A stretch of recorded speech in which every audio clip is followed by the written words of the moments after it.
So what's the news, dude? Yeah, well, I was just going to let you know this is probably September is the highest downloaded month we've ever had. Really? We broke a record? We did. So well, that's no good at all. No. So you know exactly what that means, right? Yeah, I guess I do. It's time to be over with. I guess it's over then. I mean, you have to end on a high note, correct? So yeah, I mean that's what they say, right? Just be over with it, man. What? Over? Did you say over? Nothing is over until we decide it is. Was it over when the Germans bombed Pearl Harbor? Hell no! And it ain't over now. Because when the going gets tough, the tough get going. Who's with me? Let's go! Come on! I mean, look, when John Belushi tells you that we need to get going. I mean, at that point, you just kick it.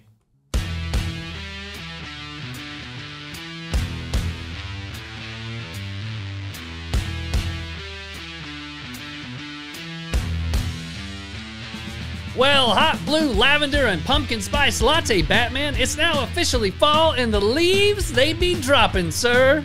No, they don't.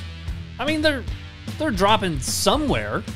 Yeah, certainly not here. They may be getting blown off of the trees, but that's not because of the weather.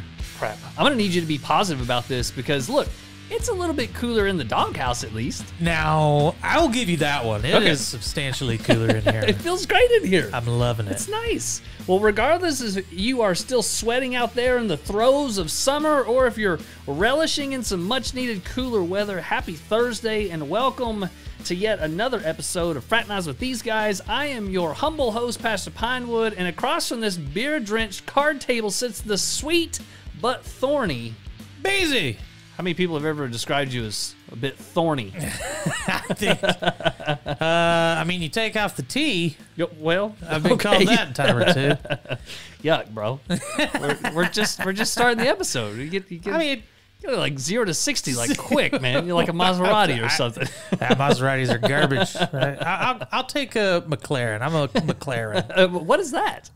Dude, for real? You don't even know what a McLaren is? I don't guess so. Oh, dude. I'm not a car guy. That's just not my thing. McLaren has I think it's one of the fastest cars in production right now. Interesting. Yeah. One of them $20,000 jobs. Oh, yeah.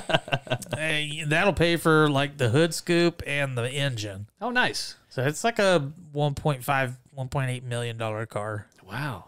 Yeah, pretty expensive. I can't remember. There was one car I was reading about not too long ago. I think it was a Ferrari of some sort, but it cost $5,500 to get the oil changed. Good grief! Now it would last for like 20,000 miles, but well, still $5,500. They had to take out a tire, and then they had to remove part of the fender, and then they had to remove part of like the engine covering to get to the oil pan and the filter. Well, I mean, let's be honest here. If you can buy a $750,000 million car. Yeah. 55 grand is just a drop in the hat to change the Earls. What's bad if you're a redneck like us, you do everything in your power, like scrimp and scrape and steal and cheat and lie, and you'd buy it and you'd drive it for 20,000 miles and you'd be like, how much? Oh, hell no. I got a buddy to change this sumbitch for me for free. Me and old Randy down the street, we can get this done. What does it take? Motorola? got some Motorola engine Earls? We'll do that. We'll do that high mileage. It'll be just fine. It'll be no problem. That'd be great. I mean, I'm putting regular 87 octane in it. Surely it wouldn't require... Yeah, I guess it might require a little bit higher octane than that. Oh, yeah. If you're going to drive a Ferrari. Most of those require premium. Do they? If not higher than premium. Well, we're getting off topic, and I apologize for that. Welcome back to the doghouse. Ooh, we are the doghouse. It's nice today. It's a little cooler, not 1,000 degrees. Agreed. And Beezy and I are here to ring in the changing of the seasons with a brilliant adventure into the intermidst of insanity. Yes. That is our two brains collaborating together to try to decipher the humor and goodwill that the dark world has to offer. And I got no more words after that. I quit writing. That was a lot. It got long there for a little bit. That's what she said. I tell you what, man, you turn on the news and it's all bleak. It's all bad. Like there's nothing redeeming about America right now. It's just why I do not watch the news. I mean, that will do it, right? I mean, that's the easiest way to not be up on the shenanigans and tyranny. I mean, you just don't pay attention to it. Yeah, until they literally come to your door. Well, they're gonna have a hard time doing anything at my door. Well, it'd be hard to find your door with all the stickers you got out there. It's like a That's jungle of stickers, bro. I'm ready because once everything dies, I'm burning that shit. Okay, well, you know it doesn't go away when you burn it. Just saying. Well, you burn it and you bury it, and then you put sod on top of it. There you go. That'll take care of that. That might help for a season or two, and then you'll have some issues after that. That's all I need. I'll just sell the house after that. One season of nice sod, and then sell it, and somebody else's problem at that point. Yep. Well, I think I can ruin your day even without you watching the news. Okay. Because I know you kind of a TV junkie at times. Yeah. Seems like we've got, between the two of us, probably 16 different pay-per-month services. Yeah. And it seems like we're just resorting back to 1995 cable. Yeah, I know. That's the most frustrating part about all this crap. I get these streaming services so I can watch the entire season. Yes. And they used to do an excellent job of this. Yep. We're going to craft the entire season. We'll drop the whole season off as a whole. Right. So you can binge it. Yeah, 22 episodes. You can do it in 3 days if you want to. Exactly. Go crazy. Well, now these yahoos are going back to, oh, we've got a new idea. What we're going to do is release an episode once a week. Oh, gosh, you're right. No, I don't want that shit. So the most recent one I saw was the Great British Bake Off. And they released, we got so excited. We saw the new episode, Yes. or the new season, and we were like, sweet. We clicked on it. One episode. Oh, yeah, I know. And then a week, Yeah, every episode a week. You go in there and look at the episode schedule, and it has each episode and when they're dropping. I was like, nope. Well, done watching this one till the whole season's The out. whole season's out. My wife and I said the same thing. We'll just wait. Yeah. We'll just wait till the end, and then we'll binge watch it like we want to do, Netflix. Thanks, Netflix. I mean, is that going to be, that's the course from now on? Yeah, you better not be. I'll cancel all of them. I mean, it makes sense, I guess, from their point of view. They're saying, okay, we could film it all. It's going to take 6 months, and then we can drop it, and then we have to wait another year to do the next season. Right. So they say, well, we'll drop it a little at a time and kind of keep people's interest. But I don't want to do that. I can watch TV. Yeah, that's the only thing is I don't have commercials. Yeah, but I'm paying for that privilege. Exactly. Paying to not have a commercial. Yeah, and I'm paying for the whole season. I want it all. I don't want one episode at a time, damn it. This isn't 1995 Buffy. Come that on, we're trying now. to watch. Catch up with the times. You shall not revert. Do you remember? Now, for me, it was X-Files, and it was also like the TGI Friday shows. And every week you'd wait, like the new episode would drop, and they'd always leave it on a cliffhanger, and it was kind of like childhood angst. Yeah. And now you don't have the angst anymore, but I'll gladly trade the angst for the ability to keep watching the damn show. Exactly. So you're getting me frustrated. There's 2 episodes in a row that I've cussed in like the first 5 minutes. It makes me so mad. I don't want to have to pay for that. I'll just watch it on TV. Yeah, exactly. I don't know. Maybe we're just griping to gripe. Frustrating. First world problems. I know, right?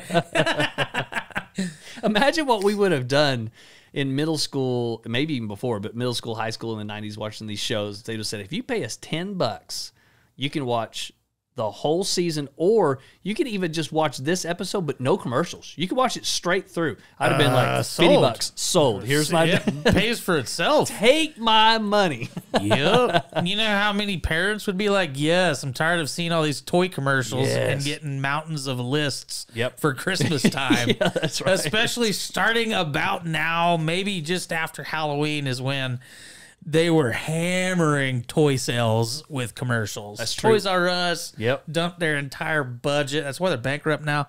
Yeah, that's right. That's right. But I think that just that 2-month spread. So when I was growing up, the one I remember the most being like the fad thing, and I definitely can't remember which year. It was actually kind of my sister's generation. She's a little bit younger than we are, but it was the Elmo doll. The Tickle Me Elmo? Yes. When that one came out, that was the jingle all the way toy to get. Yep.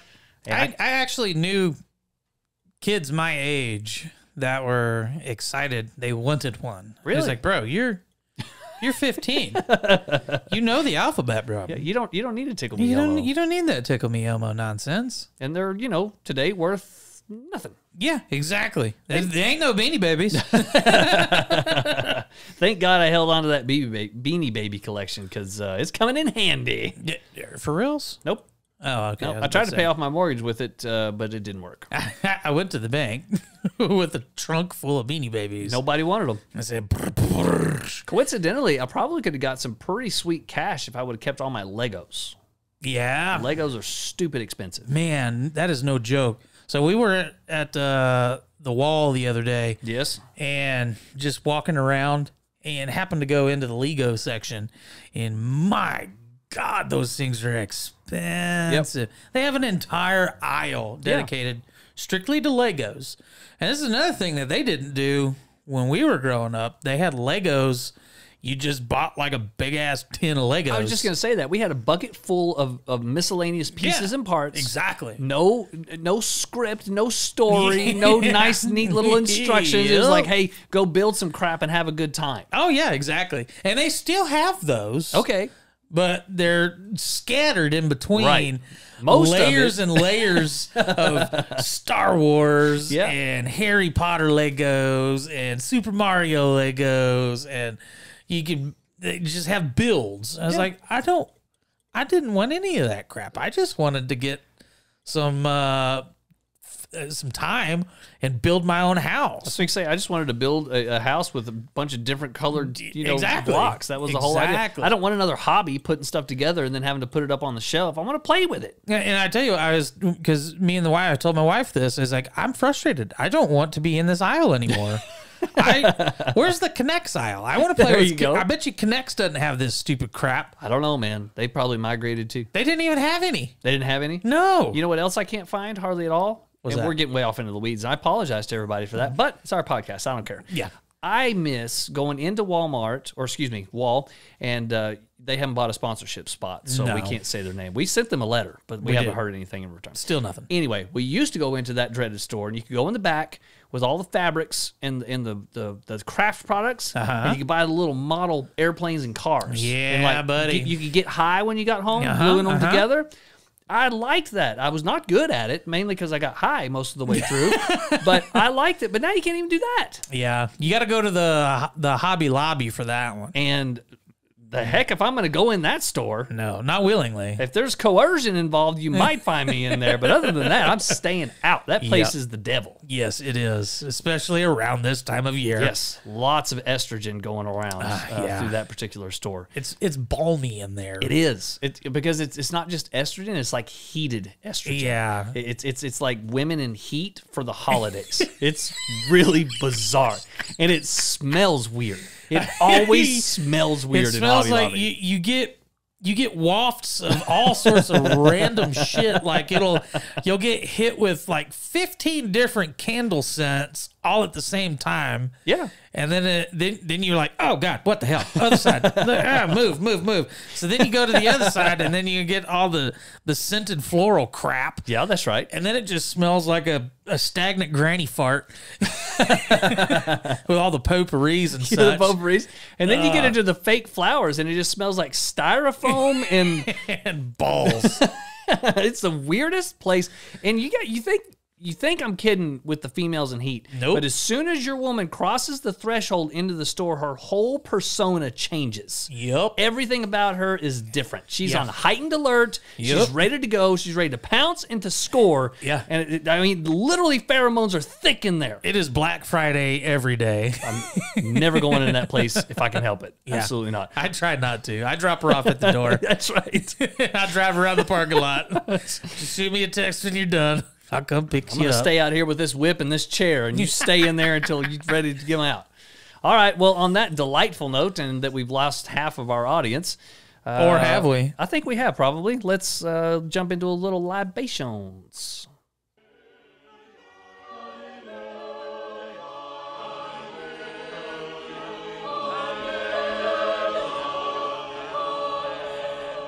Libations!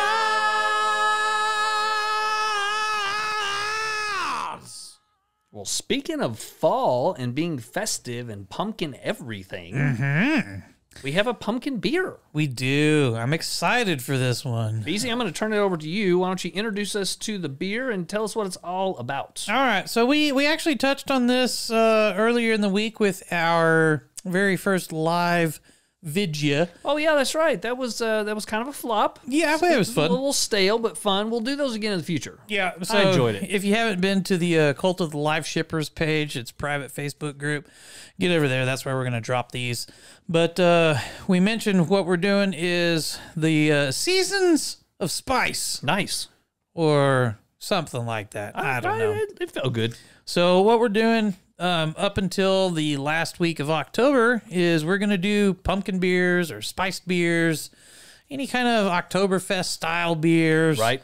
And just a little teaser, the first week of November, Beezy and I are bringing you kind of our guilty pleasure beer that we try to get at least, well, we don't try to get it once a year. It's the only time we can get it. Yeah, exactly. So that's the first week of November. Let's bring it back. I'm sorry, I'm getting off track. Yeah. So this week, what we're doing is coming in from New Belgium Brewery. You can go to their website. It's newbelgium.com. One of my favorites. And this is the the Voodoo Ranger Atomic Pumpkin Spicy Release. Nice. It is 6.4% ABV, and it is 10 on the IBUs.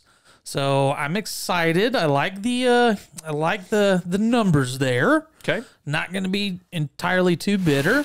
Right. And then the description that New Belgium gives us is quaint.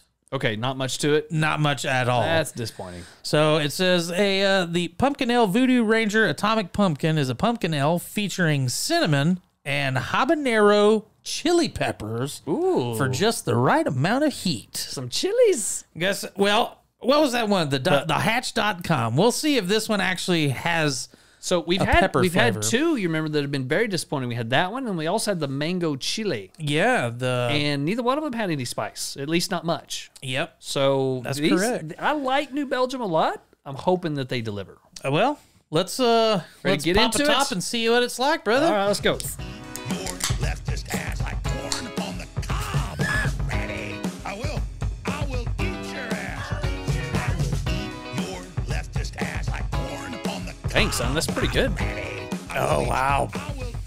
This is... Hey, I tell you what, before you get into it, Children aren't going hungry. I'll do it. how great is this song? Yes. About having to eat my neighbors. You think I like sizing up? I'm gonna haul him up that chain.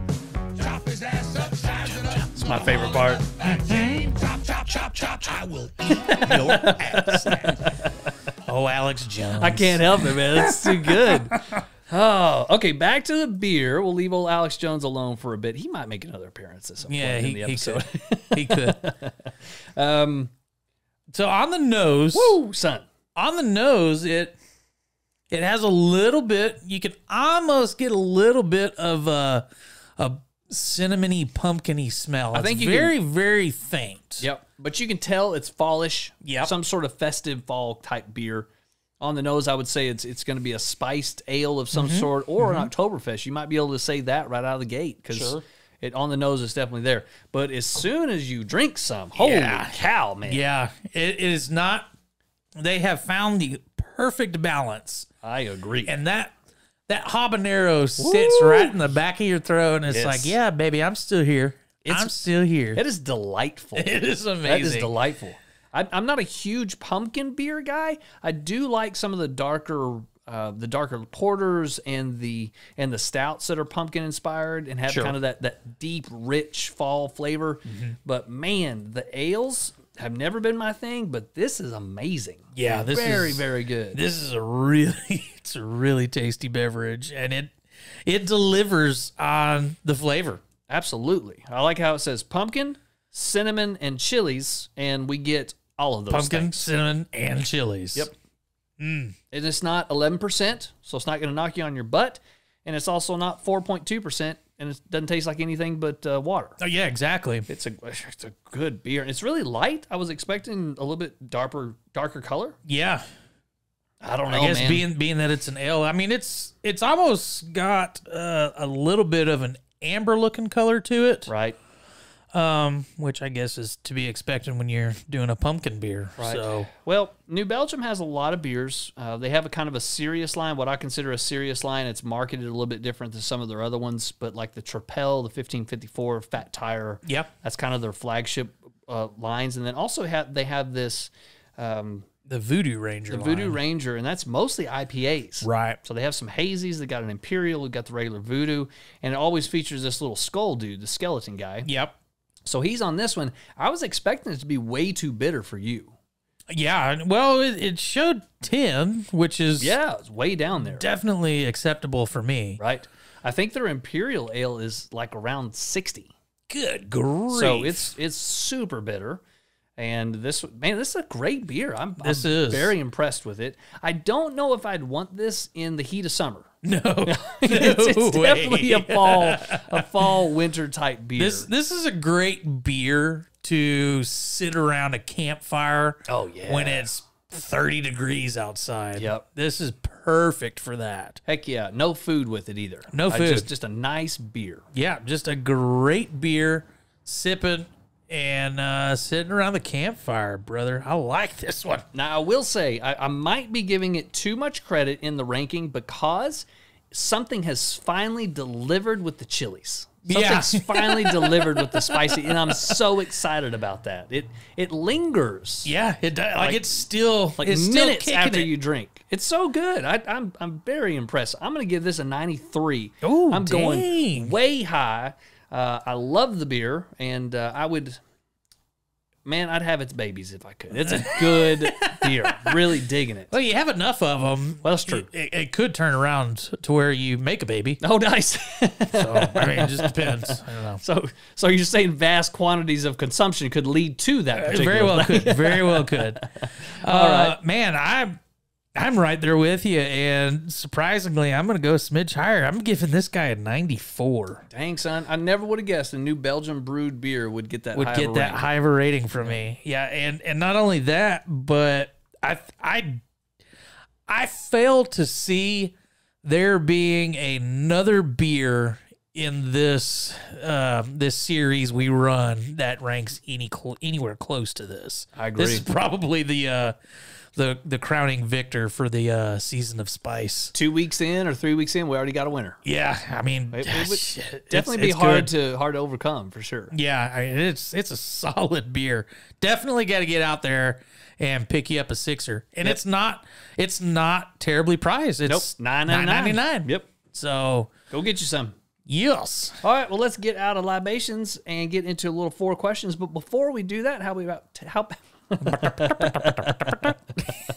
do you know last episode I had 2 edit marks that I failed to edit out? Yep. So it's just me fumbling around saying, "Oh, don't worry, I'm going to edit that out." I'll fix it in post. Yeah. No, it was there. I heard it. Probably won't edit this one out either. So we're just going to keep on going. So instead of going straight into 4 questions, how about we take a moment to hear from our sponsors and affiliates? Let's face it, men. That rambunctious stench that's been ruminating in your boxer shorts for most of the day isn't something to be proud of. And historically, that particular sweaty unpleasantness has just been a living hallmark of the hardworking man you are. Hi, I'm Beezy the Heathen, and this sad, sweaty sack next to me is Pastor Pinewood. Hi. And I gotta say, buddy, you smell like what crawls from a dead skunk's ass in summer. Now, I have already discovered the key to maintaining a glorious smelling undercarriage that, regardless of the rigors and toils of a strenuous workday, keeps me fresh and confident for hours. It's like 1,000 sweet smelling angels are gingerly caressing my most delicate man bits in my darkest of times. Man, that sounds amazing. Because usually I just silently suffer until quitting time when I can get out of my sweat-drenched underwear and remove the fully baked medicated powder biscuits that have formed in my nether regions. Beezy, I want to be like you. Don't worry, baby bird. Old Beezy is going to show you exactly how it's done. For a limited time, you and all of our listeners have exclusive access to a one-of-a-kind company that specializes in everything to keep that funk off your junk. I'm talking, of course, about Ballsy. Go to ballwash.com and peruse their scrotal sanctifications.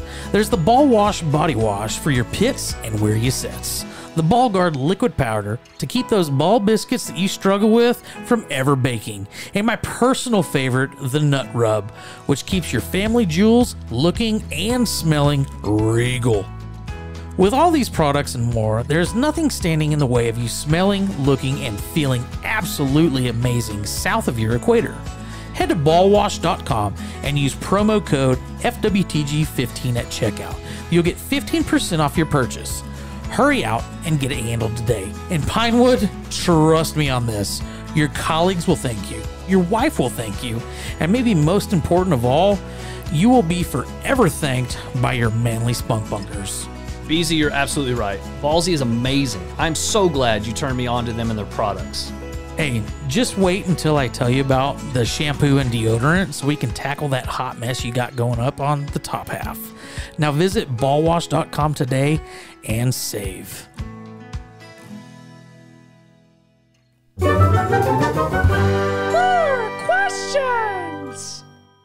Four questions. I don't know if I can get up that high anymore. I don't bro. know It's that you way can. up there. That is way up there. No editing either. No, just it's a one-shot Sally, buddy. Yes. All right, so Beezy's coming in with 2, and I'll come in with 2, and then we'll go on to Cinemize and Thinky Blinders this week. But let's start with question number 1. All right. Question 1 is coming in from Nikki. Okay.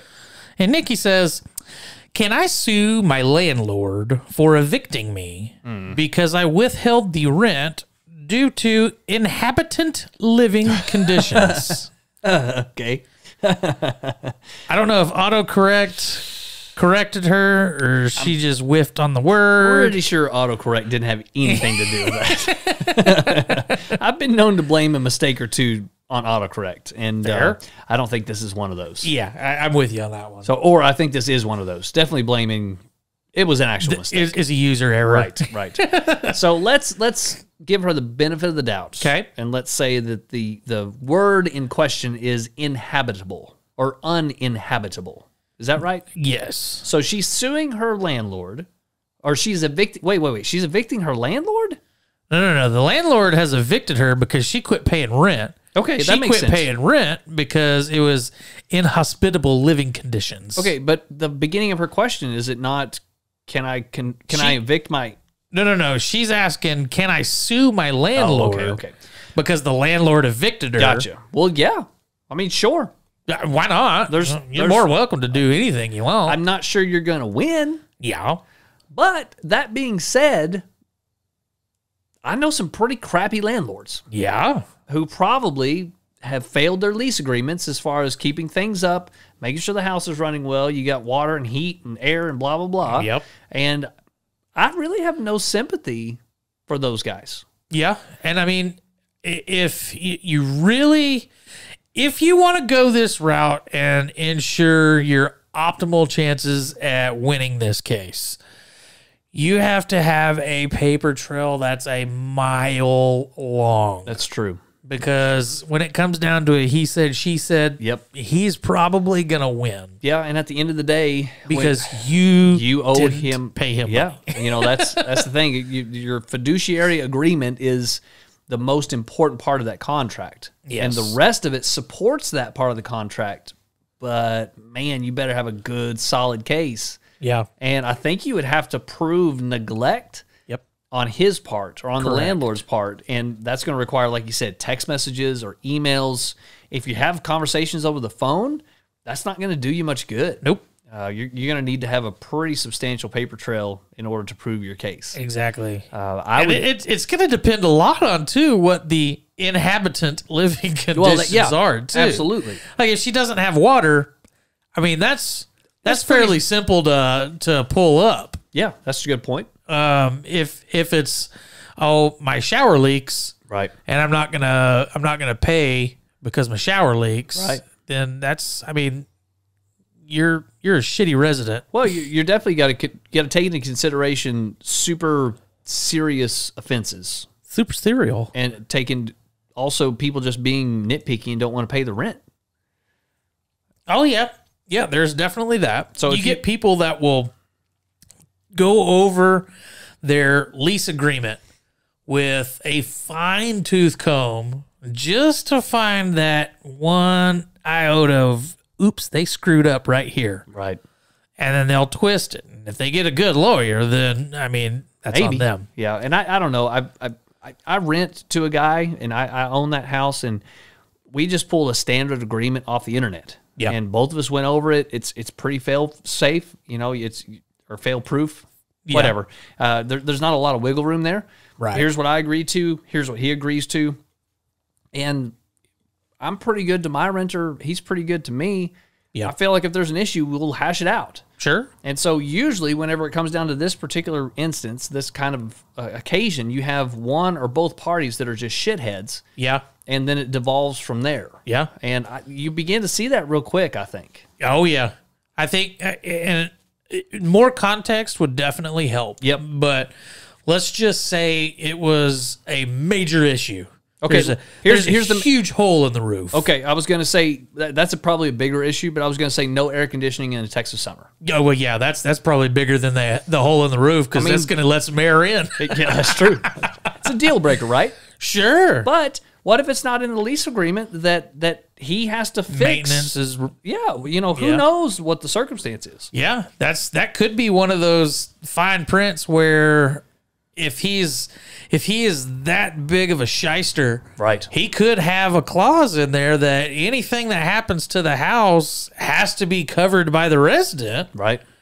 That isn't something of like your main plumbing or central heating and air or electrical. Yeah, I would, anything besides that has to be covered by the resident. I would make sure you have all of those things taken care of. Oh yeah, and make sure you've talked about them. They're in the contract or whatever it is. And I wouldn't depend on a handshake agreement by any means. Ooh, I'd want it in writing. Everything in writing. And I didn't even know this was the thing. I wish I would have known this in college when I was renting houses from people, that you can ask and check referrals on landlords. And that's really not a bad idea. No. And I recommend doing that. If you're a young person out there... Get their Carfax. Yeah, that's right. Get their house facts. Man, if you're a young person out there, you're having to rent, you're going through that period of time in your life, or if you're going to rent all your life, which isn't necessarily a terrible idea, it's not a bad thing to do. Sure. Do your homework. Yeah. Reference check your landlord. Definitely do your homework. Yep. There is nothing better than a great landlord, and maybe nothing worse than a bad one. Exactly. Kind of like good cops and bad cops. Mm-hmm. And you don't want a bad one. No. For sure. No. All right. What was her name? Kitty Cat or something? What was her name? Nikki? Nikki. I don't know where I got Kitty Cat. Kitty Cat. I like Kitty Cat better. Kitty Cat could probably spell uninhabitable, though. Yeah, probably so. All right. How about question number 2? All right. Question number 2 is coming in from Mercedes. She a stripper? Probably so. Okay. We'll just wait till you hear the question. Okay. It'll probably answer it. My foster sister is giving bad energy. I've had bad luck since she got here. Why and how can I learn more about it? Well, first and foremost, I think she needs to join our life ship. Yes. And we'll give her a monthly reading, and that will help her dispel any of that bad mojo that she happens to be feeling at the time. Any bad juju will be come about. Come about? Come about. It'll come about in the reading. So the eye of the Lebowski does not lie. Nor does the mini Lebowski. And so we receive readings from both of their entities. Yes. And we give that to you for a small monthly charge. Small, reasonable. And we've never been wrong. Agreed. And so I think Diamond or whatever, she needs to come to us, and Diamond. or Mercedes, one of those stripper names, and we'll go get this thing taken care of. Oh, cinnamon. Now I'm curious. By the way, we had in Albuquerque, we started with 8 chickens, and we got down to 4 because some of them got eaten by a coyote. Okay. We lived in New Mexico. Sure. And anyway, the last 4 were Cinnamon, Diamond, Mercedes. I think we had one other that was, I think, Ruby. So we had stripper names. Oh, okay. And we called the backyard the chicken strip. I thought it made sense. It was good. It was cute. Were they eater chickens or egg chickens? No, egg chickens. And Cinnamon, she's the only chicken that survived. She actually made the trip back to Texas with us. She rode in the front seat in a Tupperware container with me. That's hilarious. She's in the backyard right now. No kidding. Yeah, she's a trooper. Anyway. Anyway, cinnamon. Getting off topic. So something else to consider, you can always just talk to your foster sister. Yeah. I mean, that's a novel idea. It's not completely out of the realm of possibilities here. It's like, hey, bro, what is going on? You have like a black aura around you, and I don't know what's going on. I am the Antichrist. Now, if that were to happen, you probably going to want to get exorcism or something along those lines. Yeah, move out, do something. Of course, if you're a foster kid, you probably don't have the option to just move out. You just run away. I was going to say they'll you can move just you run out. away. They'll put you somewhere else. Don't worry about it. It's fine. It's fine. As for how do you learn more about it? How do you learn more about what? I don't understand. I guess energy reading. What? Energy reading? I don't know. It sounds like some of the new Bro, hippy-dippy. It's our job to give the energy readings. Well, maybe she's just now hearing about this. Okay. All right. Well, you can't apply for a job. There's no openings, Amber, or whoever you are. So what you got to do is you got to pay the monthly charge, and we'll give you the reading. right. We'll tell you who's light and who's dark in your life. Here's the deal, Portia. So, $20 a month. $20 a month. We got you covered. It's a flat fee. There's no variables there, no add-ons, no in-game purchases. Exactly. No microtransactions. Just the $20 a month, you're good to go. And it ensures your spot on the live ship. That's right. So, That's right. if you happen to just not want to do that, well, I got sour news for you, Audie. Basically, what you're going to need to do is do some online research. And then you're probably going to go into one of those hippy-dippy areas talking about tarot cards. Right. Get some crystals. I'm sure you're going to want some of those guys. They don't do shit, but I guess they look cool, and they may make you feel better. They make you think about it. I guess so. So what if the foster sister is slipping bad crystals under your pillow at night? Oh, could be. Maybe you need to check your surroundings. Ooh. Maybe she's harboring some dark energy crystals. Maybe you got some of them little creepy like voodoo dolls, and she's poking pins in you like in a room late at night, and you don't know it. It's causing you all kinds of issues. I tell you what you got to do. You need to go to your local gem store, pick up a big ass piece of topaz. Topaz. And when she's not paying attention, or probably when she's asleep, that would be best. You take that topaz, you put it in a sock, and then you just flail her like that scene in Full Metal Jacket. You're gonna need to get one of your friends. You get her under the bed and hold the sheet down so she can't move. Get out. And you just knock the fire out of her with that topaz rock. You're just beating the demons, just beating them demons out. The bad part about the topaz rock is it's probably gonna break skin a little more than soap would. Oh yeah, for sure. So you might kill the demons out of her. Well, I mean, two birds, one that's stone. True. That's true. Everything's, and you might even get a new sister out of the deal. Is that a win-win-win? I think so. All right. I think we just solved your. I think we just solved your issue there, Lexus, or whatever your name is. Oh my god! How'd the running joke get to be that we just call them different names? I don't know. I like it though. I didn't mean to do that. Thanks for the question, Toyota. All right. Substantially getting worse in stature here. Hyundai. Let's go to the next question. This comes in from old Pinto. Question. I couldn't think of a worse car than the Pinto. I mean, I'm sure there's one out there. Gremlin. Yeah, the Gremlin was pretty bad. It's a Geo Tracker. Oh gosh, have you ever been in a Geo Tracker?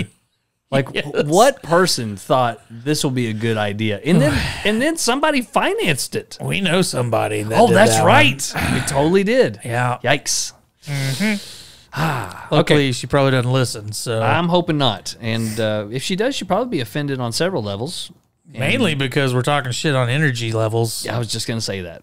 But Yikes. anyways, coming in question number 3. Question number 3, sponsored by Do Not Buy Geo Metros. Metros? Is that right? Geo Metros? Tracker, I think is what it was. Okay. I don't remember. Whatever. Question number 3. If evolution is true, why don't pigs have wings? Well, this is kind of playing off of last week's question. It is a little bit, and I'll give him a little bit of credence here because you can look out and you can definitely see that there are buffalo wings. Yeah. So why would pigs not also have wings? It doesn't make sense. It throws evolutionary theory all up into a tizzy. Yeah, I'm telling you, it's ridiculous. It's all shenanigans. All shenanigans. All right, so if evolution is true, why don't pigs have wings? Because pigs don't need wings. Yeah, unless they were going to fly from puddle to puddle. Yeah, and even then, Little puddle humping pig flyers. puddle humping pig flyers. I tell you what, that would be really fun hunting season. That's true. That's true. Could you imagine, instead of dove season, it's freaking flying pigs. Flying pig season. You just waited a puddle. Ooh, heck yeah, buddy. Like, I'm going to sit over here in this bush. You sit over there in that bush, and Hey, we're going to you're call gonna them have in. to use. You got to use steel because they go to different water. You got to use steel shot. So we don't want to. We don't want to poison the water. We systems. could use the all that audio from the pig calling competitions Yes. to call them in. Dude, maybe that's what it is. That's why they haven't evolved enough yet, is because we haven't evolved enough with the pig calling. So everybody's got to get going on calling pigs. Yes. So the pigs will evolve into migratory species. Yes. So they can come to the call. Exactly. It's got to be. Have we even exhausted that possibility? I don't think so. Okay. I mean, nobody's considered fences. You can't call a pig through a fence. Exactly. He's got to be able to get over the fence somehow. Yeah. So if you call him and he can't get through the fence, evolution's going to dictate he's got to fly over that fence somehow. Thousands of generations with that. It's got to start with you, Mercedes. It has to start now. You have to start pig calling now. And thousands of generations from now, a small pig's going to come out of the uterus, the little pig uteri, and he's going to have tiny little wings. And he's going to be doing this number like the Dumbo. And the thousand generations after that, we're going to have full-blown dragon wings on these pigs. And then some future gentleman is going to have the ability to sit at a watering hole and to shoot a pig out of the sky because of you and because of me taking a part of it right now. But that's the key. We got to start right now. This podcast, has the potential to spawn evolution. That's brilliant. An evolutionary process. I figure we should get a government grant or something. Oh, let's do it. Let's get the workings on. Okay. All right, I've been known to write a grant or two. What do you think the bag limit's going to be? One? One's flying pigs? One's all you need. I mean, who needs more than one pig in their life? I mean, yeah, but if you could get two, put one in the freezer. You could have one for now, and then you could have a Christmas ham. You know, you can have a turkey ham for Thanksgiving. Or turkey ham. A turkey ham. I like that. You could have. It's a you turkey. could go hunt. You could a turkey. You could have your turkey and a ham for Thanksgiving, because you done shot the pig out of the air. Okay. And then while you were there, there's a whole flock of pigs flew in. That's right. That's right. So you might as well get your fill, and you got two of them. Well, then you got your Christmas ham right there, buddy. Okay. What would you call a group of pigs flying? You know, all the birds had different names for their groups. Oh, what about a myth? There's a myth of pigs. I like that. That's hilarious. Yep. I think we've solved many problems with this particular question. I tell you one thing that would make those pigs impossible to shoot, especially if they were amphibious. Yeah. Is if they evolved some L Run Hubbards on them feet, them cloven hoofs. Yeah. They had some L Run Hubbards. They'd be fast as shit on the ground, and then they could fly wicked fast. So they got some L. Ron Hubbards. L Run. Excuse me, L. Ron Hubbards. See, that's twice. Two times that he's going to sue us now. So you got the Hubbards and you got the wings. Huh? What if instead of the Hubbards, he had little baloney swirls down there? Little amphibious baloney swirls. Oh, he had the bologna logs. How much of bologna is made out of pork? None of it. Are you sure? I don't think there's any meat product in bologna. That's right. It's just paper and sawdust. And then they shoot some meat gelatin, flavoring. Gelatin and meat flavoring. It's kind of like liquid smoke. Liquid meat flavoring. Dang it, man! I hate that because I like fried bologna. It's delicious. I like cold bologna. I don't know what's in it, but man, it tastes good. Whatever they put in there is good. Pig anus. Okay, so we went a long ways around But the best answer came in the comments of this particular question. Okay. If evolution is true, why don't pigs have wings? And this gentleman wrote, silly rabbit, evolution doesn't give you wings, Red Bull does. Oh, son of a bitch. So you gotta give the pigs some Red Bull, and that's just gonna be fine. Well, what if we take our thesis and add Red Bull into the watering trough? Well, you could speed up the evolutionary process. You expedite that process. You know immensely. what? I got it. Okay. 1 generation away. And I've got documented proof. Okay. Because Donkey slept with a dragon. Ooh. And made little dragon donkeys. Little dragon donkeys, flying dragon donkeys. And they had wings like right out of the old dragon poop chute. Yeah. And so got some dragon eggs, and they broke open. You got donkey dragons. So all you gotta do is find a dragon, have relations with a pig, and then an egg drops out, and boom, you got dragon pigs. I mean, this sounds pretty simple to me. And I'm thinking, hey, now just go with me. A dragon's got magical properties. So I'm thinking that you don't have to have steel shot to hunt them with. I think you just shoot them with a regular old lead. Well, that or silver. I think they turn lead into silver because they're magic. Not only do you get a dragon pig for Christmas, but now you've got silver shot you can sell at your local coin dealer. Oh, dang. 1 generation, bro. Yeah, and then it's just, I mean, we got to find us a dragon, bro. All right. So if y'all know where we could find a dragon that's willing to copiate with a pig. Copiate? That's right, isn't it? Procreate. No, but I think it's procreate. well, it is procreate for sure. But copiate, I feel like, is a fake word that you try coitus. What is coitus? That's Coitiate? Coitate? collusion. There's a word in there What's somewhere. collusion? We have rambled way too long on this particular question, but I feel like we've given some pretty satisfactory answers. I'm digging it. Right. Now, hang on. One more thing. Dang. If Got like 6 answers to this guy. if you were able to crossbreed a dragon with a pig, Okay. No, not if, bro. It's happening. well, when? so when this happens, if you shoot the fire sack, does it drop out of the sky as a cooked ham? Self-cooking beef or pork. Brings a whole new meaning to the word burnt ends. Meals on delivery. I like it. I like it. Okay. That was just my final thought. I don't know who had this question, but it's if you will, evolved us into Yes. a wonderful world where there are flying pig dragons Yes. that you can shoot out of the sky that will cook Cook themselves on the way down. And all you got to do is be there with a tarp, bro. You're good to go. There's going to have to be probably a mesh, probably steel. Yeah, 'Cause, right, I mean, a regular right. tarp is just going to burn right through it. Nobody needs a smoker after this. I mean, self-smoked, bro. Solved so many issues. Didn't even realize these were issues that needed solving. Me neither. But This is great. glad we did. That's what this podcast is all about, brother. All right, bringing $1 million ideas to you from us free of charge. For now. All it costs is your sanity to listen to this podcast. All right, question number 4. We're going to end with an even stupider question, but maybe not. Ooh. Are the Hunger Games based on a true story? Huh. Probably. Well, It truly came from the writer. what do you mean? She thought that, I'm pretty sure it's a she that wrote the Hunger Yeah, Games. Katniss Everdeen. She wrote the whole thing. Oh, Katniss? Yeah, she wrote it with the quill off the arrow. Peter. Well, obviously it's not a true story, but the premise of the Hunger Games, I think, is definitely based on human condition. Sure. And we watch pro sports. Well, not pro sports, but we watch sports almost weekly, Yeah. and it's kind of sort of similar.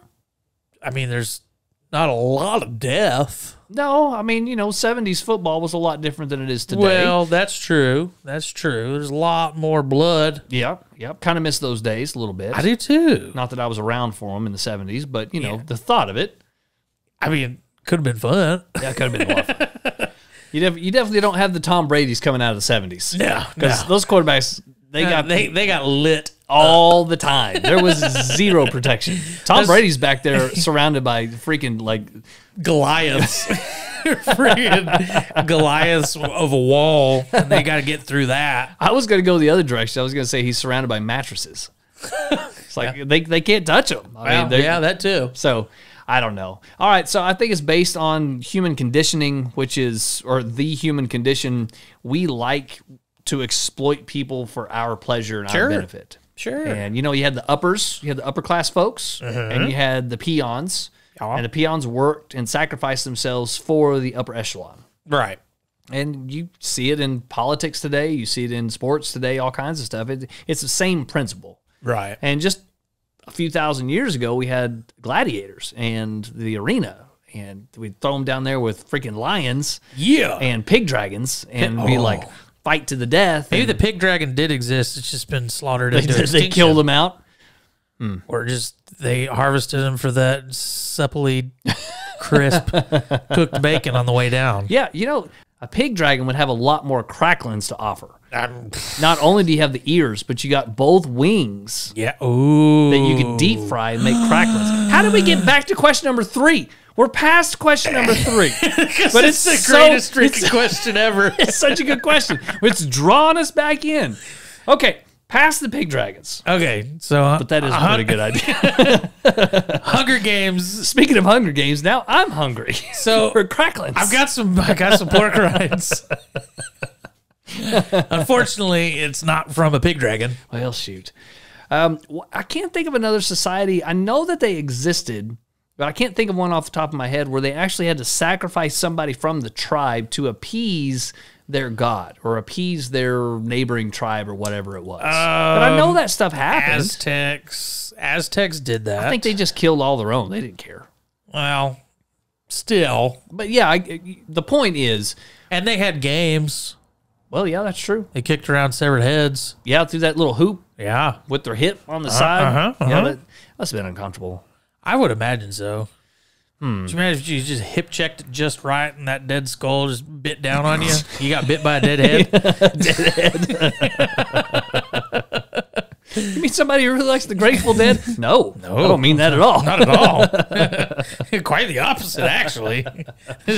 Devoid of life. So they don't like anything right now. They're not grateful for anything. So I don't know. I think it's all based inside of us, and that's where we get the story, and that's why it's so good and compelling and blah, blah, blah. I don't know, you been to Chicago or Seattle? That's a fair point. That's a fair point. It's kind of the Hunger Games. The Hunger Games IRL. Yeah, that's a good point. Was it Seattle or Portland? Oh, well, somewhere over yonder. They're both crap holes. But, yeah. L.A., Compton, those areas, they're pretty rough. Oak Cliff. Yeah. Was that Dallas? Yeah. Yeah. I mean, it's pretty rough, too. I don't know if it compares to Compton or not. No. Harlem. Globetrotters? Nope. I mean, like the Harlem. Oh, the Harlem. Do you think that there is another podcast where there's two African-American fellows sitting across the table talking about how scary rednecks are in West Texas because they don't know anything about it? Them some backwood folk right there, man. I tell you what, they'll shoot you, then they'll cook you. There's some backwoods hillbilly folks, and we're like, man, those are some backward crazy gangsters. Yes, and we're probably both wrong. 100%. But it's because the unknown is terrifying to us. New idea. Okay. We should find those guys. Okay. And do a podcast with them. I dig it. Yes. But only one because they're scary. Yeah. Well, they think the same as that thing about us. Yeah, we'll just we're just breaking barriers here. We'll bring a pig dragon. Give it to him as a gift. Oh, fucking A, man. A pig dragon. A pre-cooked pig dragon. Pre-cooked pig dragon. We shot him on the way in. All the cracklins you could ask for. Well, this 4 questions has gone awry, sir. Must be this delightful pumpkin beer that we have. I'm telling you, it's something. This is a good-ass beer. Let's go on to Cinemize with these guys.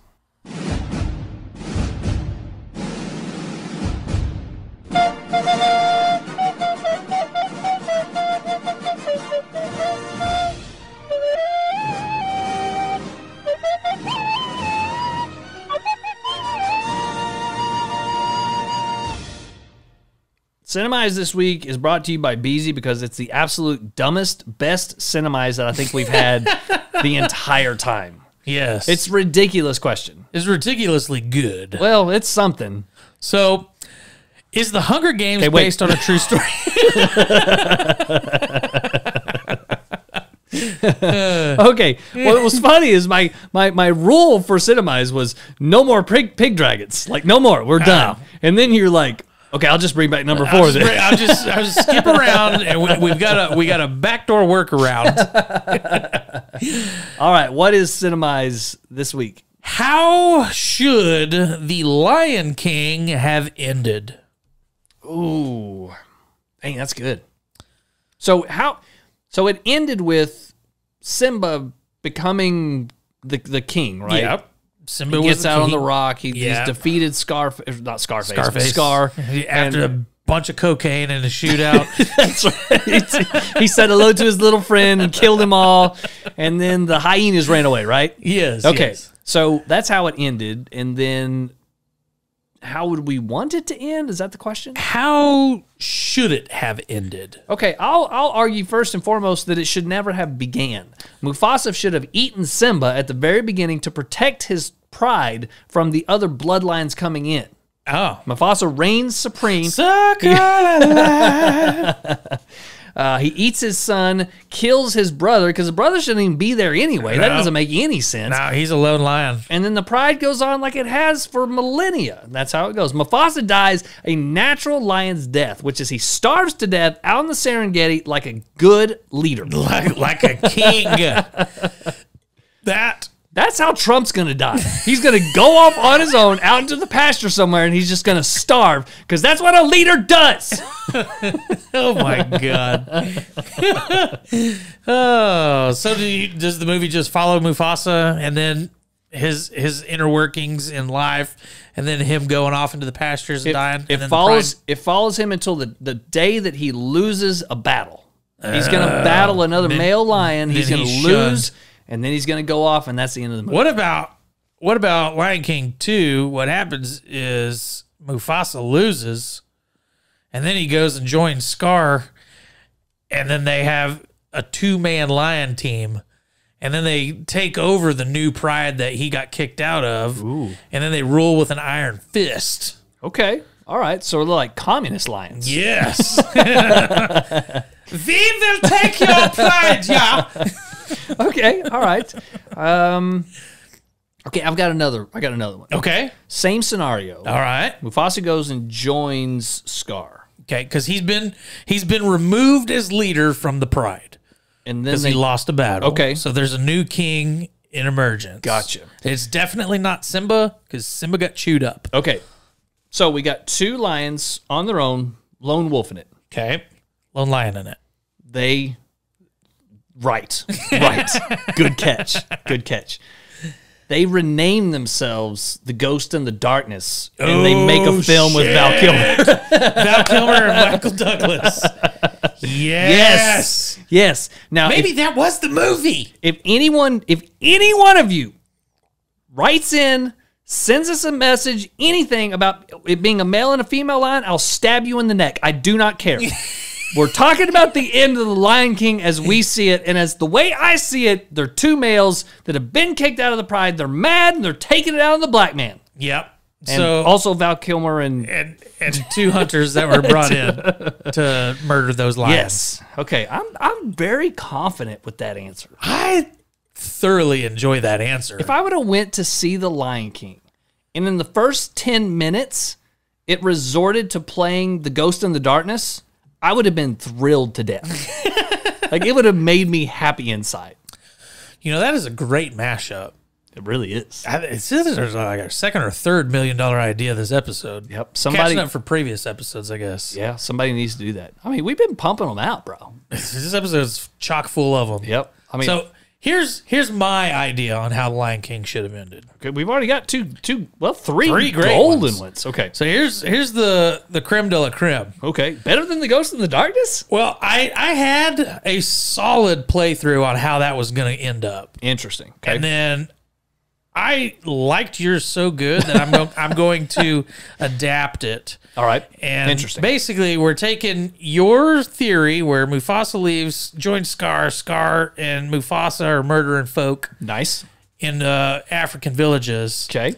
They can't do anything. So instead of getting a hold of Val Kilmer and Michael Douglas. Or no, they get a hold of them. Okay. They can't do it. They get killed off. Oh, dang, son. Yeah. All right. So what they had to do at this point, they called the American president. Like, we need help. We need the help. Please send help. It's racist, bro. And he goes, all right, then. I got you. Makes one phone call. The next scene, you get, wait for it. Bum, bum, bum. Pirate Hunter Sean and his squad are parachuting in, machine guns in tow, and Sean, the only way you know it's Sean is because he's holding a big-ass minigun like Arnold Schwarzenegger in Predator. That is hilarious. And they're mowing down lions. Okay. All right. And then the lions are dead. They have a feast. All's good in the world. And, mum's the word. Okay. I dig all of those options. And by the way, if you don't know who Pirate Hunter Sean is, you can get out of here right now. you come to the wrong place. Come to the wrong place. That man is a legend around these parts. He is keeping the world safe, son. One pirate at a time. One pirate, one poacher, apparently one killer lion at a time. Like we are adding to his mythos. That's right. All right, we're kind of building that character up. I like it. This is gonna be great stuff. It's interesting. I hope nobody ever meets him in real life because he'd be like, "Bro, did you kill lions?" He's like, "No." What about pirates? I mean, yeah, I did do that. I did. There's a couple of those. All right. Anything you want to add on the Lion King? I really don't think we can. I think we've exhausted that one to its just pure essence. I think we need to do more of these Disney spinoffs because that's pretty legit. I'm comfortably okay with that. How about we reach out to have these people listening? Send us a Disney movie or something like that you want us to basically remake. Okay. I bet we can come up with a few. Yep. We got some good listeners. Oh, yeah. All right, so what Disney movie would you have us rewrite, rework, revamp, and present to your golden ears? Who's going to be the director? I think Michael Bay is going to have to direct it. Definitely one of those, for sure. I don't know which one. Spielberg? I don't know. Spielberg's so He's gonna pretentious. have a lot. There's going to be a lot of CGI in it if he does it. I was thinking like Tim Burton. Like super dark. Danny Elfman does all the composing. Okay. They put Johnny Depp's corpse. I almost said Johnny Ringo, not Ringo. You got Johnny Depp out there just wandering around aimlessly. Johnny Depp plays a tiger. He plays a tiger. He's a retarded drunk tiger that's like the comedic, just the comedic cutscenes every once in a while. Everything else is live action. And you got Johnny Depp in a lion suit. Oh, goodness gracious. Oh, man. All right. Okay. Good stuff. Let's get out of Cinemize. Let's go right into a little Thinky Blinders. Thinky Blinders.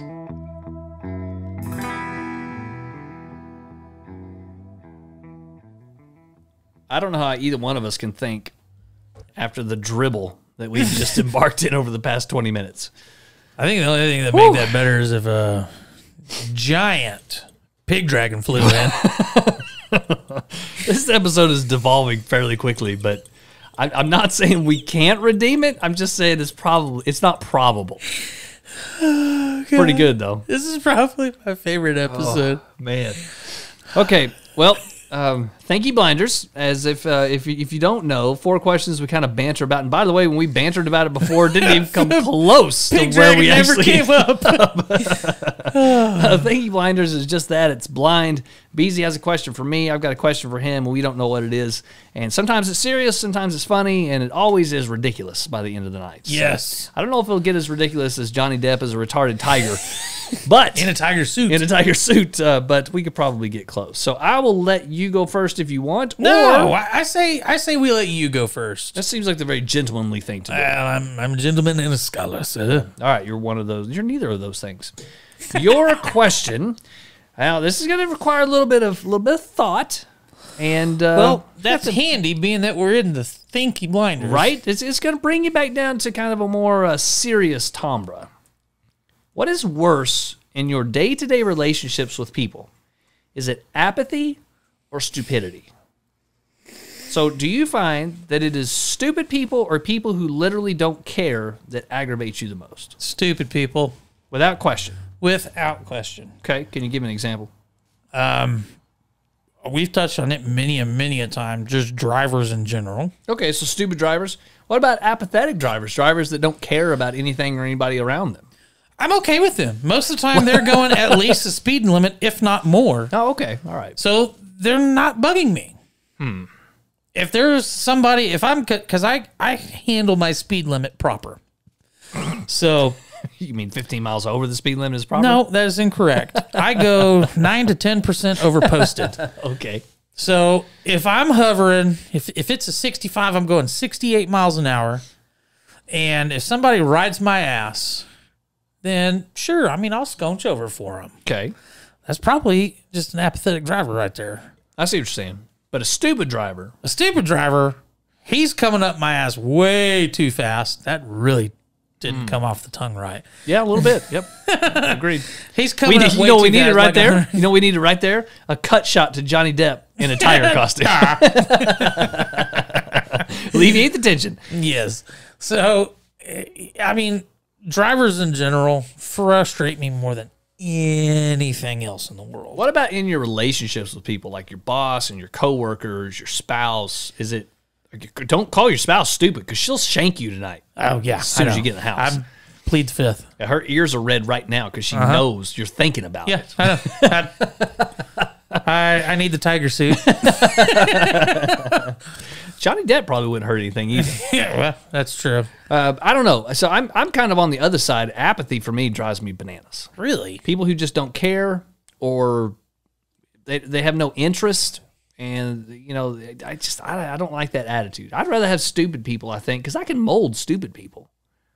Yeah, but there's only so much molding of a stupid person you can do before you become apathetic and you're like, all right, this person's just too damn retarded. I can't deal with this. Maybe that's the reason people are apathetic, because they dealt with stupid people too well. Boom! Right back there, 360. And by the way, let me just break and say this real quick. We've said the word retarded about 10 times tonight. I've said it once. Okay, but look, when we were growing up, that was just a term that we threw around willy-nilly. Wasn't anything wrong with it then. Yeah. And I understand that some social norms have changed, and maybe in certain circles, that's not necessarily the right word to say. Fair. Well, they're just being retarded. I was going to say I don't care about that, but yes. In other words... We don't care that much. If that word offends you to the point where you're upset or mad, probably in the podcast for you. Yeah. Yeah. So, it's only going to devolve from here. Yeah, that's true. I think if you go back to the very, very first episode, we talk about some of that. Yeah. And it definitely got worse. Yeah. Definitely got louder. Yeah. So, it got louder. All right, so stupidity is for Beezy's answer. I'm going to come in with apathy. And what you got for me, sir? Okay. This one's fun. I hope you enjoy it. Okay. What would you have already died of if you'd have been born in the Middle Ages? Scurvy. Ah, really? No, probably not. I have a sneaking suspicion if you'd have kept your life the way you have and you've made it to this age, you would have been killed by people for being a heretic. I was just going to say, probably my mouth, probably, burned at the stake or quartered, something like that. Yeah. It's an interesting, the majority of us, in all seriousness, would have died in childbirth. Yeah. Because the mortality rate That's was what my answer was super high. Because I was the firstborn child. Yeah. So I was probably chance. dead. Good chance you weren't going to make it. I probably didn't even make it. So, short run. Yeah. In all seriousness, I believe Dan Cummings talked about this on the Dark Ages episode they did on Time Suck. To make it to age 5, right before the Renaissance, so like the 1300s. Sure. To make it to age 5, you were in like the 75th percentile. So 25 to 35% of kids made it to age 5. Yeah. That is a mind-boggling statistic. It's mind-boggling, isn't it? That the majority of children just didn't make it. Well, I mean, you got to think they didn't have any sort of sewage, drainage, anything like that. So they would shit in a bucket, they dump it out into the street. Yeah. It is just filth all the time. Over. Yep, all the time. And you didn't bathe. Nope. Just like last week we were talking, or 2 weeks ago, we were talking about just not being able to take a bath in the 30s. Yeah. Oh, it was last week. Okay, so in the 30s, less than 100 years ago, you got people not bathing properly, that what we would consider proper. Sure. Imagine what it was 500 years ago, or 800 years ago, or 1,000 years ago. People didn't know how to wash their hands. Once a year, I'll take my bath, my lord.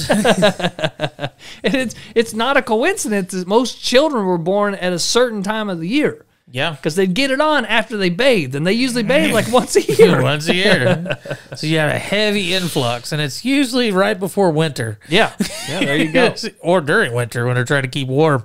My gosh, man, it just a different time.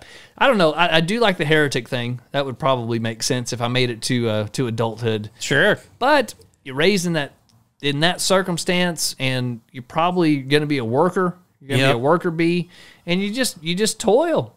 Yeah. You just toil. You go to church. You hope and pray that there's an afterlife, because it's got to be better than this crap. Yeah. And what a terrible life. Just going through the humdrum. Literally the humdrum. Yeah. It just, man, you look back and read stories, and it's really bad. It's really bad. And see, if I made it past birth, I would have led a good life. And then I died in battle. oh, nice. But I also killed the rival king. Oh, I was gonna say you got like killed by a PigDragon.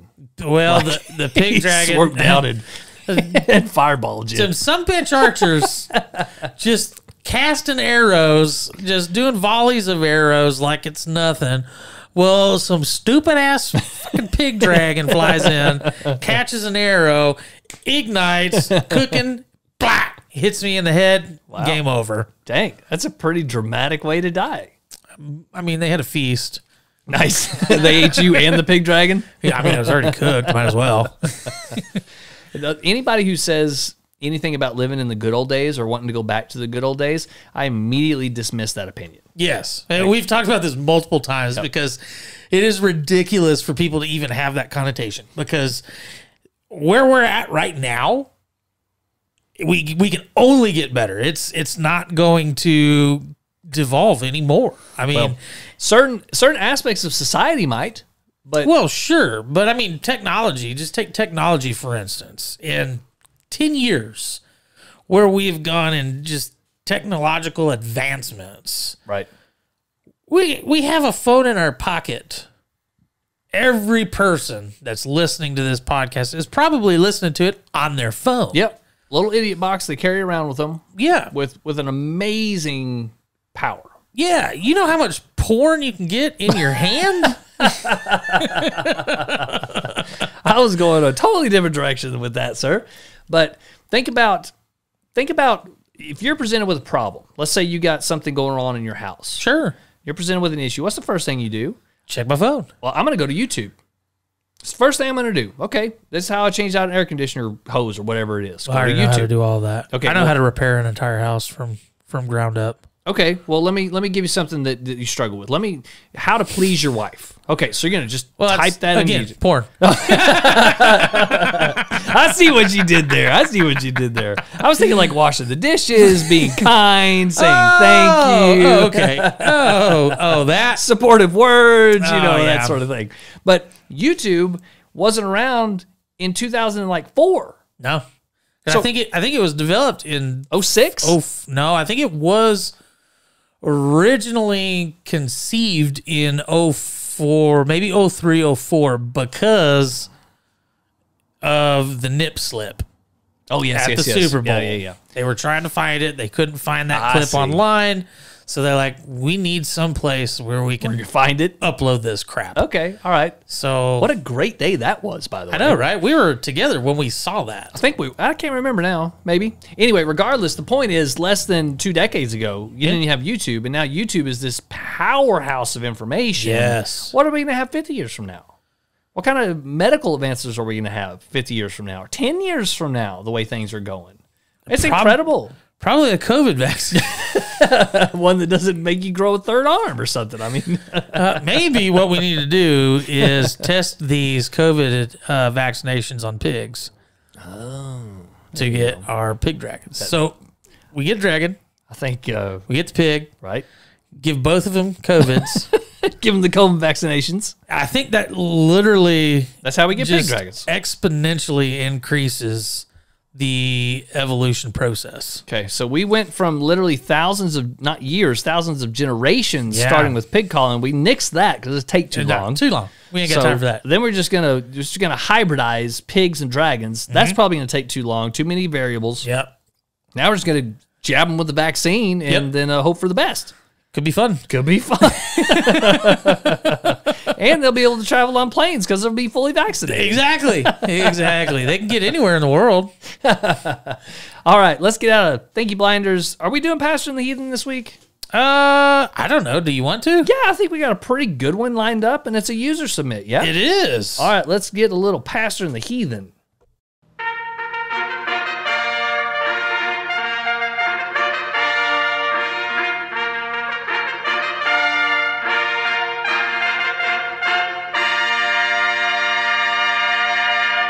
The Pastor and the Heathen.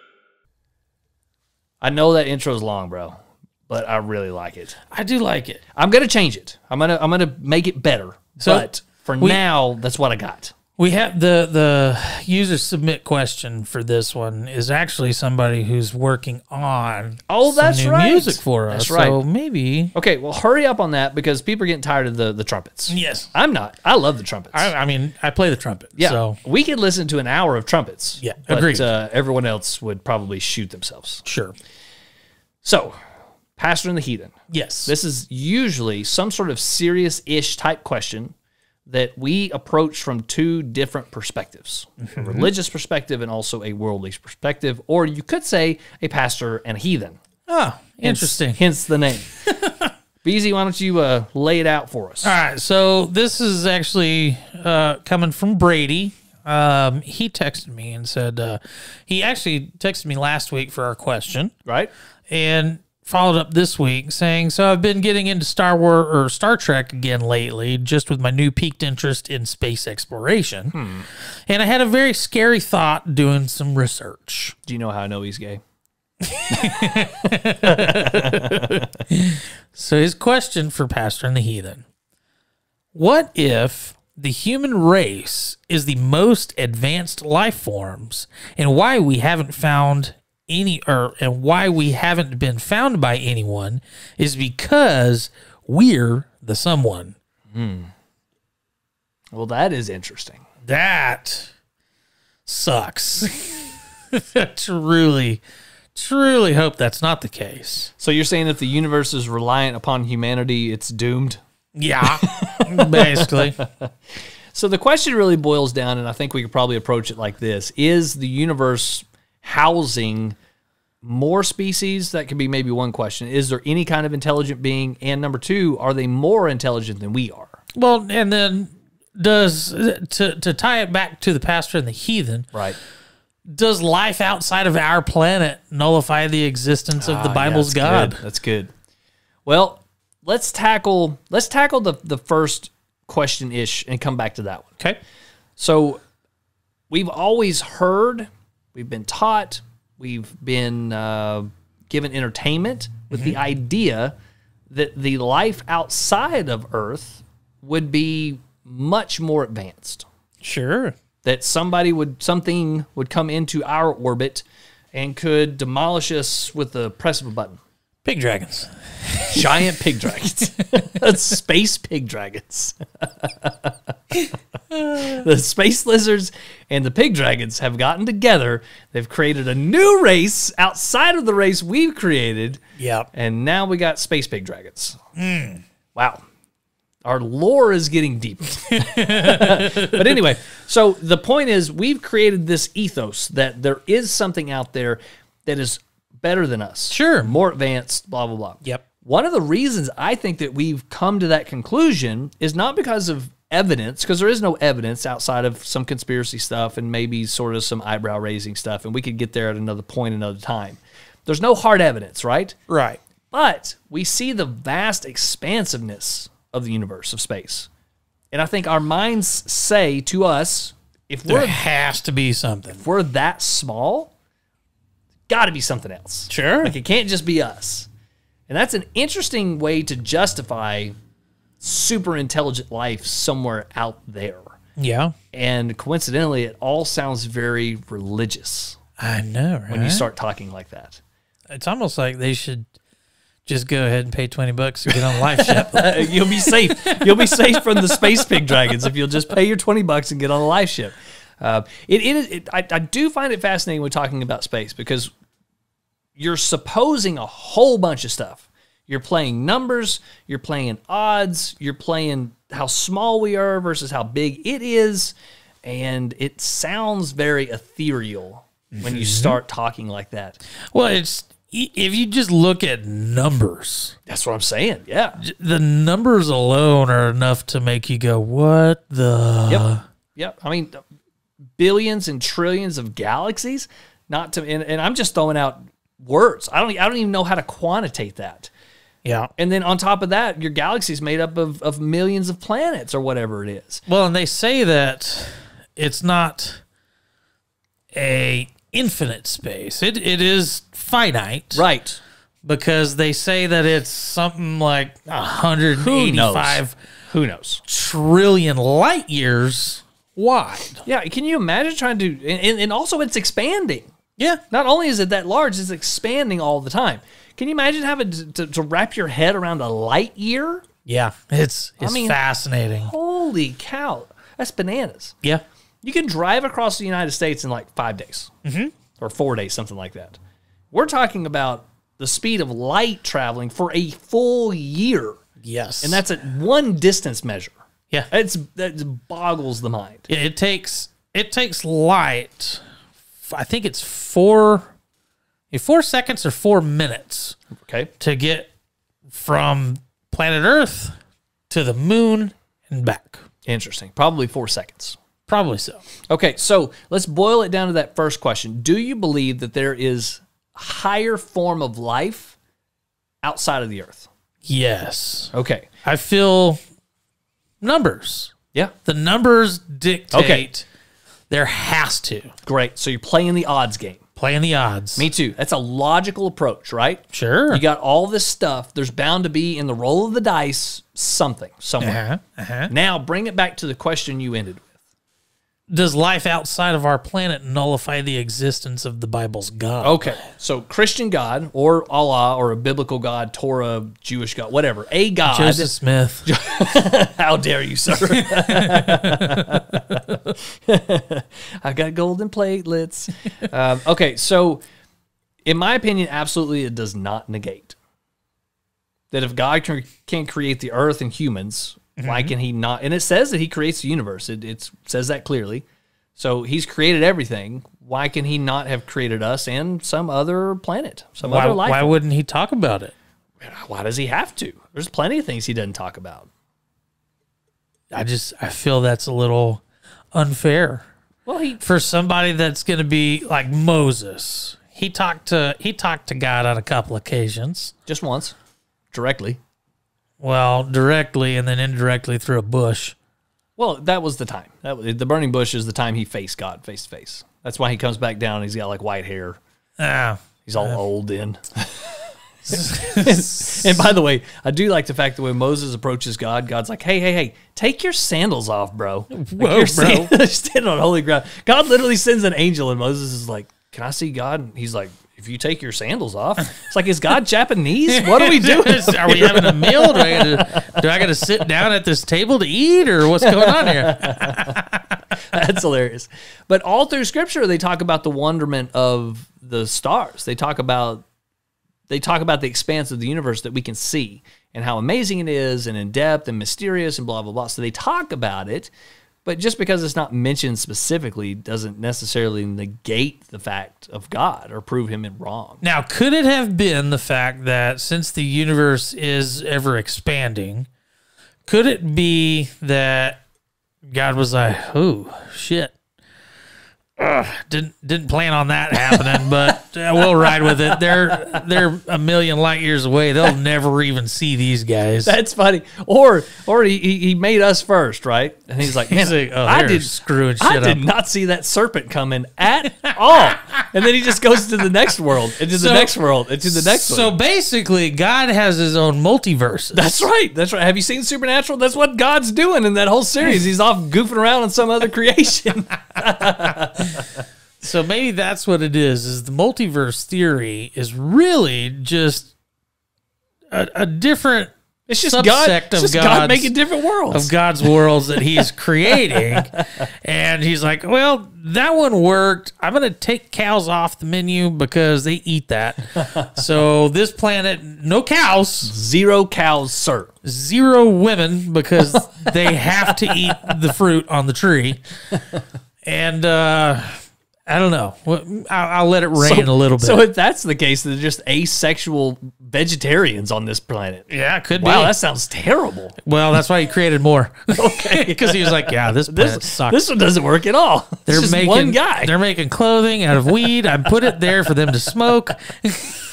They're not even smoking it. I sent them a PigDragon. Now they're worshiping that thing. I don't know what to do anymore. I told them, don't worship any false idols. I even talked to Mosways. That's good, bro. I like that. It could be a good movie. So, nope. I definitely don't think it negates it. However, if there are other planets with other beings, I think they would have to, well, I don't think. If that's true, logically, they would have to have some sort of relationship with the creator. Okay. So they would have to have a revelation from him just like we do. Well, maybe it could be why he's not coming back over here anymore. Was his attention's focused somewhere else? He created another planet that's actually doing kind of what he intended life to be like. He's like, I ain't got time for that shithole. I don't think that's true. That one really went south. They're bombing each other. They're bombing each other. Like, look, son, I love you. You got to go back. Yeah, you got to go back. Straighten things up a little bit. It's like, Dad, the last time I went down there, it got serious. It got serious real fast. Yeah, that's right. They did kill you. I'm just gonna put that one in the. I'm going to file that one for the do not return. Do not return. All right, next time we're going to send you down with a horse and a sword with blood on it. Now get going. We got to get down there and fix stuff. I'll bring some friends with you. You'll have 4 horsemen. 4 horsemen. They'll go in front of you. They'll make the way. You'll be fine, bro. You'll be fine. Just get on down there. By the way, I'm going to take all the good ones before you get there. Yeah, I mean, there's a couple. There's about 10,000 of them. Or 100,000 of them. 144. 144. I knew where you were going with that. All right. Now, this would be a question I'd really like to hear from any of the fans. I like the thought and the idea of thinking about alien. I'm redundant there a little bit. I do like that term of thought process on aliens. However, it doesn't enthrall me that much. There's too many unknowns, and I can't do anything about it. There's nothing practical that I can apply to my life when I begin thinking along the lines of aliens. Or maybe what happened is they did come down here and they helped us build some pyramids and such. And they're like, these guys are retarded. So we'll give them a couple of things, but we gotta go. We're with God on this one. This planet's shit. We're out.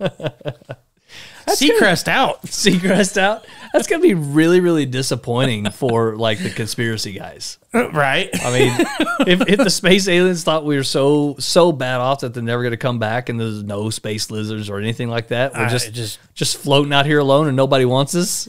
Well, you got the in with the big guy, so let us know if that happens, and then we'll refund life shippers. Oh, I got you. Well, here I did pray, and this is what he sent me. I will eat your ass like corn on the cob.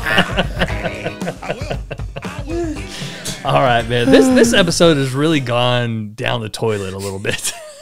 I disagree. I think I've laughed more this episode than any of the other ones. This has been a good one. Yeah, This has I been like a great one. All right, so let's get on out of Pastor and the Heathen. I think it's time for a little updates. Yeah.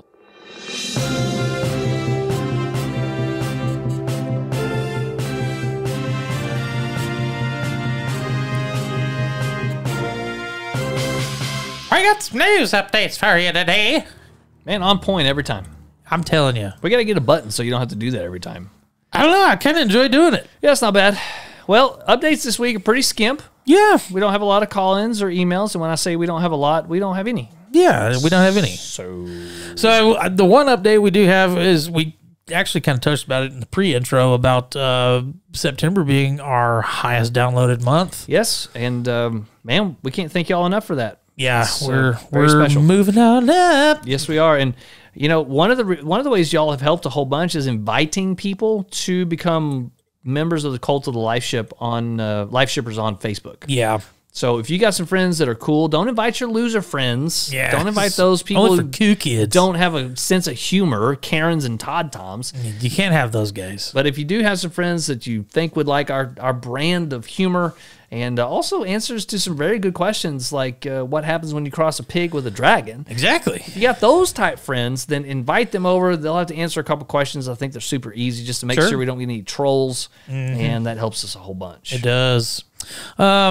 We've already heard the commercials for the sponsor and the affiliates, but we'll hit them again. Cocoa Cocktails. I mean, that guy's been with us from the very beginning. Very beginning.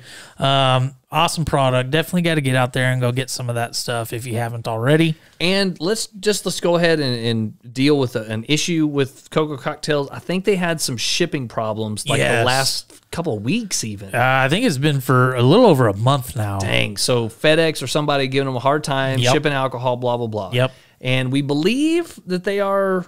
I do believe everything has been straightened out and fixed.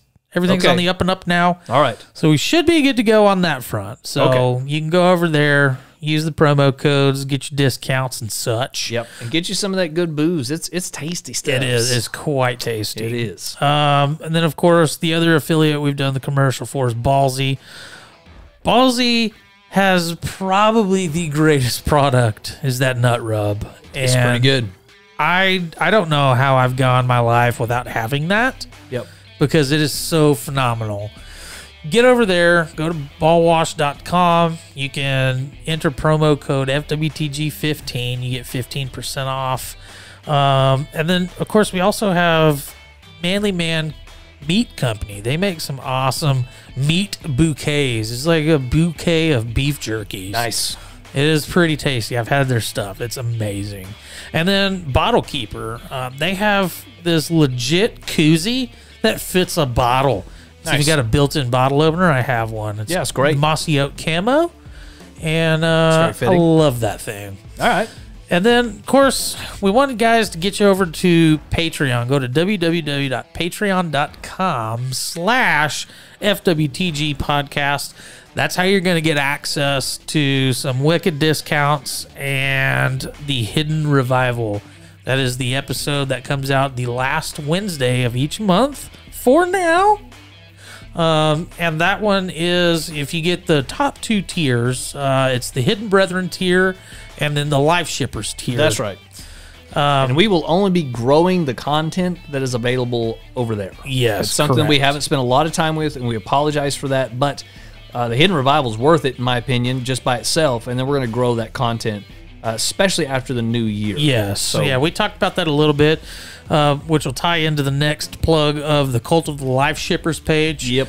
The private Facebook group. Get over there, get signed up on that guy. We're going to try and start doing a weekly what's it for, a wet your whistle Wednesday type deal on that.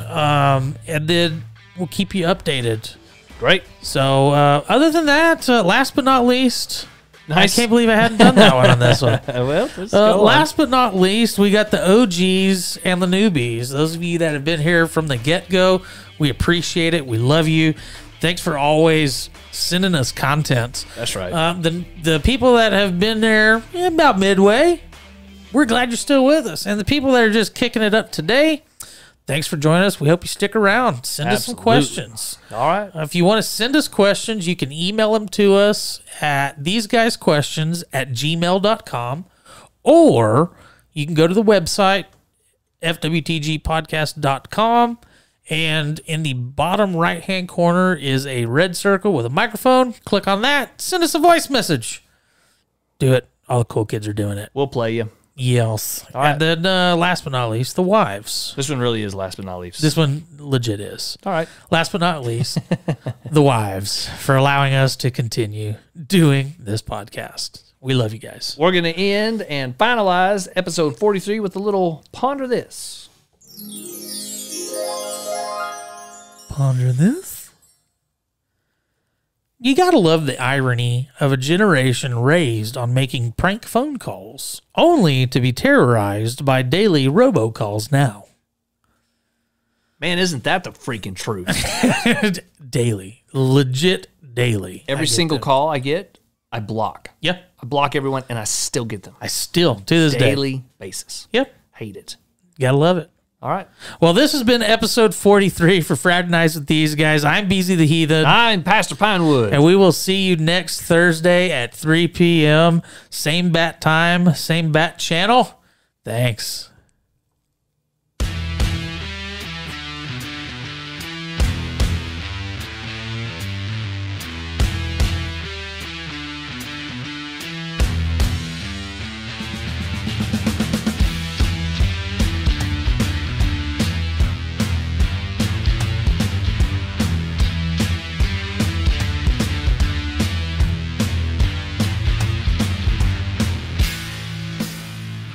All right, look. Okay. I hate to keep beating a dead PigDragon, Okay.